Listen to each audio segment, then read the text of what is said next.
আমার মতো অনেকে আছেন কেক তো তৈরি করতে চায় কিন্তু সিম্পল ডিজাইন দিয়ে কেকটা তৈরি করে ফেললে খুব খুশি হয়, কেননা ঝামেলা মনে হয়।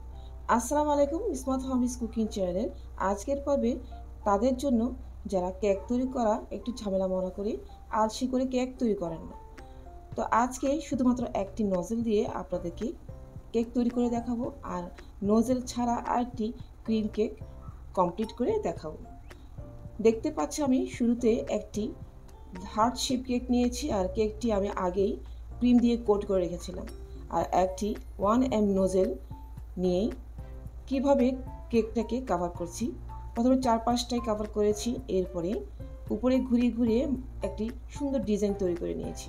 আর মাঝখানের ফাঁকা জায়গাটায় আমি একটি পিঠা কাটার বসিয়ে দেব। একটি হার্ট শেপ কাটার আছে, সেটা বসিয়ে এই হার্ট শেপের ভিতরে কিছু সুগার বল দিয়ে দিব। গোল্ডেন আর সিলভার কালারের কিছু সুগার বল আমি দিয়ে দিচ্ছি এতে।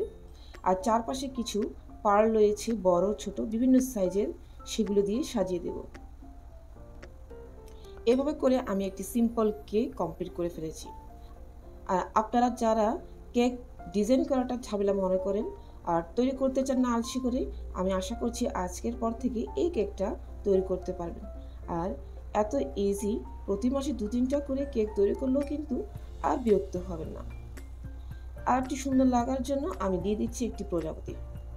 বেশ, দেখুন কেমন লাগছে আপনারাই বলুন। এবার চলুন নজল ছাড়া আরেকটি কেক তৈরি করছি। আমি আগে একটি গোলাকার কেক ক্রিম দিয়ে কোট করে রেখেছিলাম।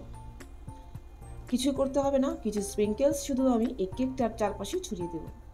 আপনারা চাইলে যে কোনো রঙের স্প্রিঙ্কেলস ছড়িয়ে দিতে পারেন অথবা পার্ল দিয়েও সাজিয়ে দিতে পারেন। তো আমার কাছে বেশ কিছু স্প্রিঙ্কেলস পড়েই ছিল, তো আমি সবগুলো দিয়ে এই কেকটাকে কাভার করে ফেলেছি।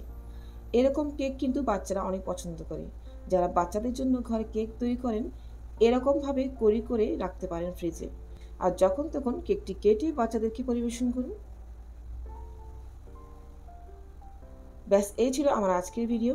2টি কেক তৈরি করে দেখালাম একেবারে সিম্পলভাবে।